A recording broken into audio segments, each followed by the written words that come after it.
UFOs Are Us, Episode 9, Chicago O'Hare and Socorro, New Mexico sightings, plus Michigan swamp gas.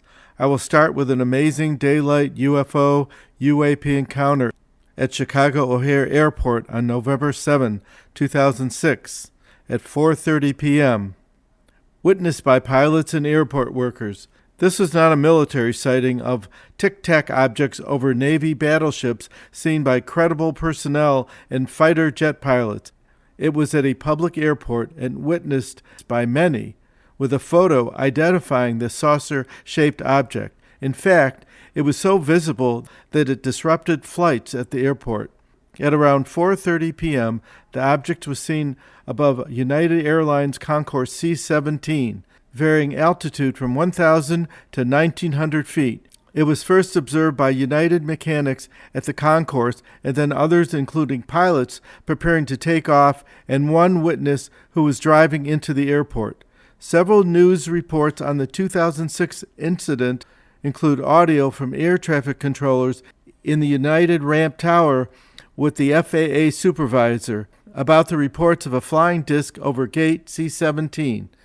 You have to listen to the bizarre and astonishing audio with the obvious uncomfortable and embarrassing interaction between the FAA representative and the tower traffic controller. I will include links to some TV news videos, the amazing report in the Chicago Tribune, and another from the New York Post. You would think the incident is so important that the FAA, along with United Airlines, would investigate. But the FAA concluded that it was a weird weather phenomena and they didn't see a need to investigate. Only after journalists filed Freedom of Information Act requests did the FAA admit they investigated, but restated that it was a trick of light off the clouds caused by the weather conditions.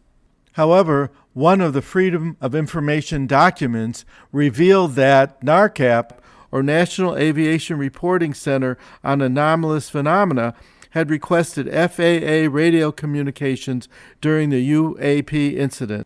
The video includes the actual audio between NARCAP and the FAA. NARCAP printed a 150-page report from the audio, and you can hear it in the New York Post video. It's astounding when the aircraft controller describes a flying disc above the tower as reported by pilots and maintenance workers. In the video, they are laughing nervously as they report the incident. They described it as a flying frisbee hovering about 1,000 feet over Gate C-17. It's amazing audio. Another video includes a low-resolution image of the object, but I haven't been able to verify its authenticity. Personally, it looked like a real, out-of-this-world, unidentified flying object. It's easy for anyone with eyes to identify the saucer-shaped craft. It was cloudy and gray that day above O'Hare during rush hour, when the object was seen hovering for several minutes until it suddenly shot upwards, poking a huge circular hole in the cloud cover, revealing the blue sky above, and disappeared. Now to a famous daylight UFO UAP sighting in Socorro, New Mexico, about 80 miles south of Albuquerque, on April 24, 1964. On the surface, this is an historic sighting as it was labeled the first encounter of the third kind, investigated by astrophysicist Dr. J. Allen Hynek, who worked for the United States Army as a consultant. It was a daytime sighting of a tic-tac egg-shaped ship landing in the New Mexico desert. At around 5:45 p.m., a veteran and respected city of Socorro police officer, Lonnie Zamora, was in the area of a nearby arroyo south of the city when he heard an explosion, thinking it was an auto crash, and investigated. An arroyo is a steep-sided gully formed by fast-moving water, primarily in the southwestern United States. In this report, he also said he observed a fast-flying object above him moving south. After taking a dirt road to the location, he parked 150 yards from the accident, seeing what looked like a car on its side in the distance. As he walked within 50 feet of the object, he saw a white egg-shaped craft on the ground with a red arrow on the side pointing up, within a dome-shaped symbol. Now, in one version, he said he saw two small, childlike beings dressed in white jumpsuits standing outside the craft. However, in an article at the City of Socorro website, they did not mention the two aliens. I started having some doubts about the report and did more research. Because of some discrepancies, this may not be a true sighting. However, what was unique about the incident is that Dr. J. Allen Hynek revealed his classifications of UFO encounters, and the Socorro incident was classified as a close encounter of the third kind.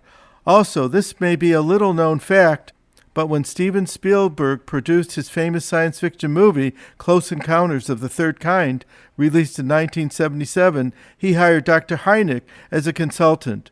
It's likely Hynek's classifications inspired the title. Also, Hynek had a cameo appearance in the movie. Hynek's UFO encounter classifications were covered in his 1972 book, Unidentified Flying Object Experience, a Scientific Study. Here are the details. They apply to close encounters within 500 feet of the observer. In a close encounter of the first kind, the observer does not see it interact with the environment. In the close encounter of the second kind, physical effects are seen, like broken tree branches or impressions on the ground from the craft or landing legs, if any. And close encounter of the third kind involves observing occupants from the craft. One more quick fact about Hynek. He was a skeptic when hired to research UAPs. But after years of investigating hundreds of incidents, with many unexplained, he started believing they were real.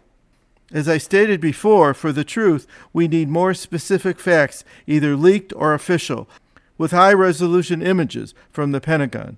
I'm certain they know much more, and I'm beginning to lose my patience. Ann Arbor, Michigan Historic Night Sightings Sidebar. I remember the UFO incident in Dexter, Michigan, March 20th, 1966, and that was not the only incident in early 1966, but one of many night sightings across several counties in lower Michigan, including Washtenaw County, where Ann Arbor, Michigan is located. All reports over the region describe fast-moving, glowing flying objects with flashing blue, green, and red lights in the sky. Two eyewitnesses, Frank Manor and son Ronald, made a police report stating they saw a brown, luminous, car-sized object hovering 1,500 feet over a swamp. In a piece in the Detroit News, they said that it was shaped like a football, but with a waffled surface and flat on the bottom with a cone shape on the top. In another report, Manor said it was sort of shaped like a pyramid with a blue-green light on the right-hand side and a white light on the left. They also said the object remained in the swamp for 1/2 hour. At least 40 police officers joined a search of the swamp and witnessed red and white lights in the sky flying back and forth and then disappearing. Then the next night, on March 21, between 9 and 10 p.m., 89 students from nearby Hillsdale College, west of Ann Arbor, reported seeing flashing lights hovering in the sky above the Arboretum. An Air Force investigation was requested by Michigan Congressman Weston Vivian, which involved Dr. J. Allen Hynek, the Project Blue Book consultant. Hynek arrived in Michigan on March 23.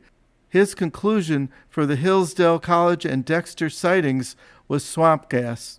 In later years, Hynek reveals that the Army wanted him to debunk the sightings, as he did in Michigan. Then in 1977, at the first International UFO Congress in Chicago, Hynek said, and I quote, "I do believe that the UFO phenomena as a whole is real, but I do not mean necessarily that it's just one thing." Please stay tuned for more of the latest UAP news via my YouTube channel, Cyber Times LLC, and on my Anchor podcast, anchor.fm/Howard-Barenbaum.